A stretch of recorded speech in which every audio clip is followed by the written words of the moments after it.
Hey everyone, and welcome back for another deep dive. Today we're tackling something truly mind-blowing, a brand new type of stellar explosion. Ooh, new explosions, huh? I like where this is going. Yeah, it's pretty wild. These explosions are called Millinovae, and they're about 1,000 times dimmer than the classic novae we're used to. It makes you wonder, how did we even find these things hiding out in the vastness of space? That is the big question, isn't it? It's like finding a whisper in a hurricane. A cosmic whisper, that's a great way to put it. But seriously, these Millinovae are changing the way we think about how stars explode and evolve.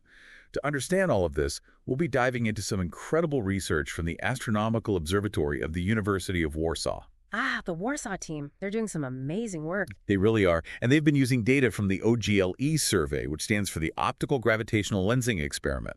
This survey has been collecting data for over 20 years, so we're talking about a massive amount of information. 20 years? Wow, that's a long time to be watching the skies. So what exactly were they looking at? Well, the OGLE survey is focused on observing millions of stars in the Magellanic Clouds, those satellite galaxies orbiting our Milky Way. Basically, they track the brightness of these stars over time to see if anything, well, unusual pops up. Okay, so they're looking for any stars that suddenly get brighter or dimmer. You got it. And that's how they found these 29 objects acting really weird. I mean, really strange. These objects would suddenly flare up, becoming 10 to 20 times brighter than usual. And what's even weirder is that some of these outbursts, they happen over and over again, while others just happen once and then nothing. Huh. That's not your typical stellar behavior, is it? Definitely not. So now we've got these unexplained flashes of light.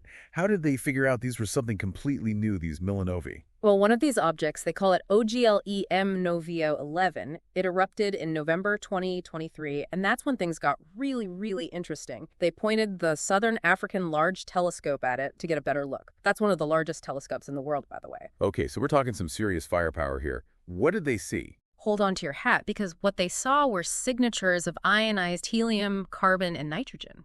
And that means? It means that things are getting incredibly hot, like hundreds of thousands, maybe even millions of degrees Celsius. Whoa, that's seriously hot. To be detectable from over 160,000 light years away and shining over 100 times brighter than our sun, I can see why this is a big deal.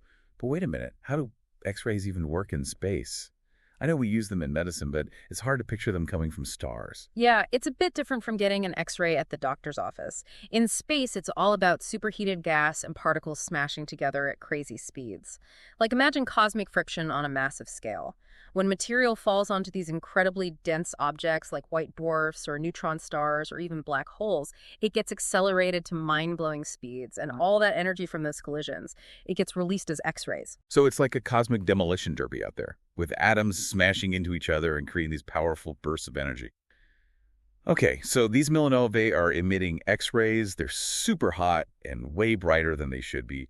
What's the main theory right now on what these things actually are?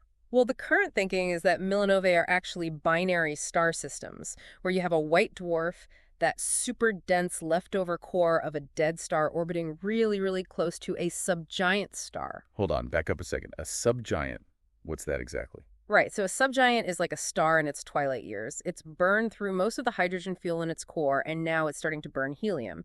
This makes it puff up and become way bigger than it used to be. Got it. So it's a star going through a bit of a midlife crisis. Yeah. And then the white dwarf is like, what's the word? Stealing its lunch money? Haha, pretty much. Because those two stars are orbiting so close, the white dwarf's intense gravity starts pulling material away from the subgiant. It's like a cosmic vampire slowly draining its companion's life force. Okay, that is a seriously cool visual. So we've got this white dwarf sucking in material from the subgiant.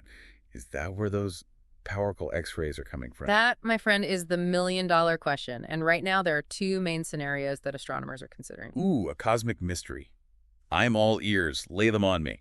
Okay, so first scenario, all this material from the subgiant, it's spiraling in towards the white dwarf, right? Right, like a cosmic whirlpool. Exactly. And as it gets closer, it crashes onto the white dwarf's surface with so much force, kind of like, I don't know, like a waterfall smashing onto rocks. Ouch, that sounds intense. It is. And all that energy from that collision, that's what gets released as X-rays. So it's like, what, a demolition derby, but with atoms smashing together and creating these powerful bursts of energy. Yeah, a cosmic demolition derby. I like that. Okay, but scenario number two.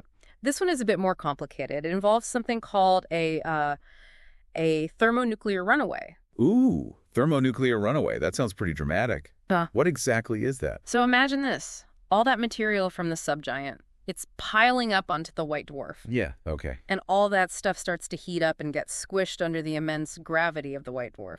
I'm trying to picture that. Is it kind of like when a bicycle pump gets hot when you're compressing the air? Yeah, exactly. It's just like that, only on a much, much larger scale. A much larger scale.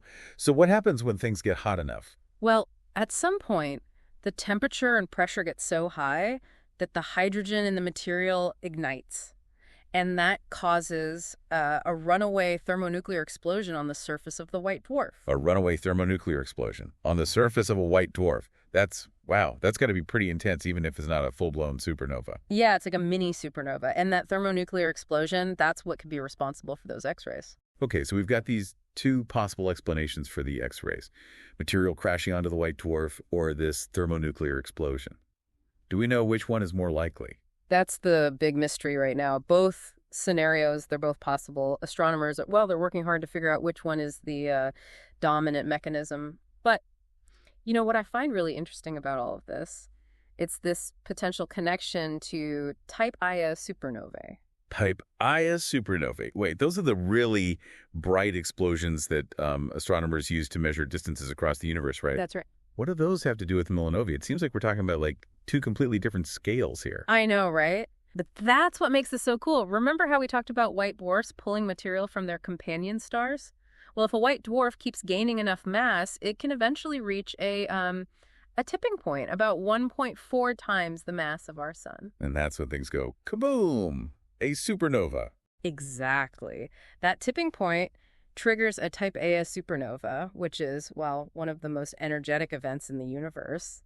The thing is, we still don't fully understand how type Ia supernovae happen. There are a lot of theories out there, but we haven't been able to nail down exactly what causes them. So you're saying these faint little Millinovae, they might actually hold clues to understanding these crazy powerful supernovae. That's the idea. If this thermonuclear runaway scenario, if that's what's causing the X-rays in Millinovae, it could provide really strong evidence for how some type Ia supernovae are triggered. Okay, I think I'm starting to see the connection here. It's like Millinovae are kind of like miniature versions of what leads up to a type Ia supernova. Like a sneak peek into the early stages. Exactly. It's like we're getting a glimpse into the beginning of a much bigger cosmic drama. Wow. That's incredible. It's amazing to think that these little faint objects might help us solve some of the biggest mysteries about the universe. It is pretty mind-blowing, isn't it? It really is. So if Millinovae could be this key to understanding type Ia supernovae, how does that actually help us learn about the universe as a whole? Well, think about it. Remember we said type Ia supernovae are used as standard candles to measure distances in space. They're incredibly important for, cosmology, the study of the origin and evolution of the universe. Right. I remember reading about that, how type Ia supernovae led to the discovery that the universe's expansion, it's actually accelerating. And the scientists who figured that out, they got the Nobel Prize in Physics back in 2011. So are you saying that Millinovae could help us, fine-tune those measurements and understand the universe's expansion even better? Yeah, potentially. They could. If we can figure out this link between Millinovae and type Ia supernovae, it could help us better understand the physics of these explosions and, maybe make our distance measurements even more accurate. This is seriously blowing my mind right now. It's like these tiny Millinovae, they're like these little ripples in the cosmic pond, and they're revealing these deeper secrets about the structure and evolution of the universe. But wait, if they're so faint, how do we find more of them? How do we find more of these Millinovae to study? That's the challenge, isn't it? Remember, these Millinovae, they're so faint, it's like trying to find a firefly in a fireworks display. Yeah, you're not kidding. So we've got to have those powerful telescopes, the ones that can pick up those tiny changes in brightness. Exactly. And even then, it takes patience. These events, they don't happen overnight, Right. We were talking about the OGLE survey earlier. They've been collecting data for over 20 years. It's like, we're watching this slow motion cosmic movie, aren't we? I like that. Yeah, it really is like a slow motion movie. Think about the timescales we're dealing with here. White dwarfs can spend, millions or even billions of years pulling material from their companions. Wow, that's a long time. It is, and it might take multiple Millinovae events before that white dwarf reaches that critical mass and goes supernova. We're kind of like catching these systems in the act. But the whole story, it plays out over like eons. That's pretty incredible when you think about it. So what's the next step then? What kind of research do we need to do to really understand these Millinovae? Well, first thing we got to do, got to find more of them. Right, more data. Exactly. The more Millinovae we observe, the better we can understand them, right? We can start looking for patterns like, do they all emit X-rays? How often do these outbursts happen? Are there different types of Millinovae? Like we need a cosmic census of Millinovae. Yeah, a Millinova census. Mm-hmm. And once we have a bigger sample to study, then we can really refine those models of, white dwarf accretion and thermonuclear runaways. Right, see if those theories hold up when we have more data. Exactly. It's all about gathering the data, testing our theories, and seeing what the universe has to tell us. And I think this is a perfect example of how much we still don't know about the universe. It's pretty humbling. It is, but it's also exciting. Every time we discover something new, it opens up all these new possibilities and makes us think about the cosmos in a whole new way. I mean, who would have thought that these faint little Millinovae, they could hold the key to understanding some of the biggest questions in astrophysics? It's pretty amazing. It really is. And it just goes to show that even the smallest, seemingly insignificant things, they can have this huge impact on our understanding of the universe. This has been a fantastic deep dive. I feel like I've learned so much about these mysterious Millinovae. Me too. It makes you realize just how powerful and complex the universe really is, and how much there still is out there for us to explore and discover. Absolutely. And for everyone listening out there, remember, this is only the beginning of the story, so keep looking up at the night sky and wondering. You never know what other cosmic mysteries are waiting out there to be discovered.